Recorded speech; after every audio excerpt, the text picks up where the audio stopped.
Bon, aujourd'hui, y a plus de Kaohine, y a plus de gentillesse. Arigato Goman et toutes ces conneries, ça dégage. Je suis pas content et ça se voit. Je vous ai déjà dit que les isekai, c'est le McDo de l'animation. Ben, je viens de trouver le putain de filet aux fiches. Avant de commencer, fais la propagande de la chaîne à tes potes. Dis-leur bien que je suis meilleur que les youtubeurs qui se contentent de regarder 3 pauses images comme des enfants de 5 ans. Et les théoriciens One Piece qui se branlent sur des foreshadowing de...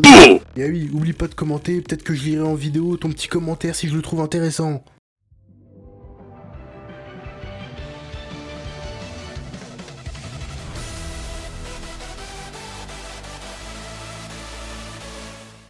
Isekai wa Smartphone Totomoni ou Dans un autre monde avec mon smartphone est un animé de 2 saisons, dont l'une est produite en 2017 par Hachi Productions, que tu connais normalement pour Gigi, le vieux dessin animé des années 80.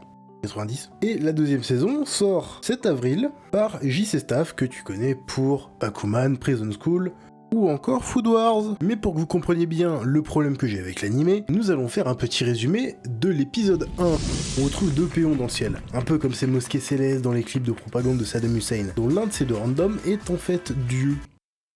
Bon, passons, mais ça se corse rapidement, car accrochez-vous bien, le héros qu'on va suivre est la face de cul qui est en face de Dieu. Toya est cet idiot du village, cet ahuri de la bourgade, est mort non pas de sa faute, ou de cause naturelle, mais parce que Dieu a vu une game de compétitive de StarCraft et s'est dit « Ouais merde, je vais trop faire pareil !» En résulte la mort d'un lycéen foudroyé qui le pardonne à temps quoi ? Donc tu meurs, et tu pardonnes ton meurtrier. Très bien. Dieu lui propose de se réincarner dans un nouveau monde et lui dit de garder un objet qu'il avait durant sa mort, et que toutes ses capacités physiques comme magiques seront augmentées au stade de surhomme. Comme vous avez pu le deviner, vu que vous êtes les plus grands détectives du monde, il choisit son smartphone, ce sale cyber, le raclo, il peut pas passer 5 minutes sans Twitter, ce fils de pute. Enfin arrivé dans le nouveau monde, notre très cher Toya se retrouve dans la ville random de Medieval Fantasy par excellence. Bien générique, bien campagne de donjons et dragons, et tout à coup, sans crier gare, des chances pour le royaume viennent encanailler 2 gourgandines qui seront sauvés par notre chevalier noir plus de l'animé. Après leur avoir montré ses capacités et contre toute attente, celles-ci vont rejoindre dans ses aventures très fades notre cher Toya. Fin de l'épisode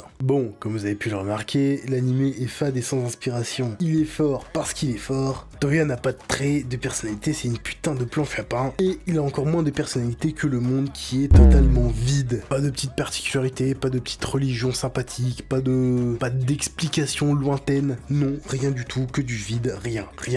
Mais quand on regarde l'affiche de l'animé, on se rend compte qu'il y a aussi le tag harem. Et justement, parlons-en parce que c'est tout aussi vide que le putain d'animé. C'est tellement vide que j'ai oublié le nom de chaque personnage du harem. Donc on va les nommer sympathiquement. Vi et sa sœur Hermione Granger, Musashi Miyamoto, Lux et sa cousine, une elfe de 600 ans, Jeanne d'Arc animé version, Hatsune Miku et une cuisinière. Donc en soi la seule vraie femme du groupe. Au-delà de ça, y a rien.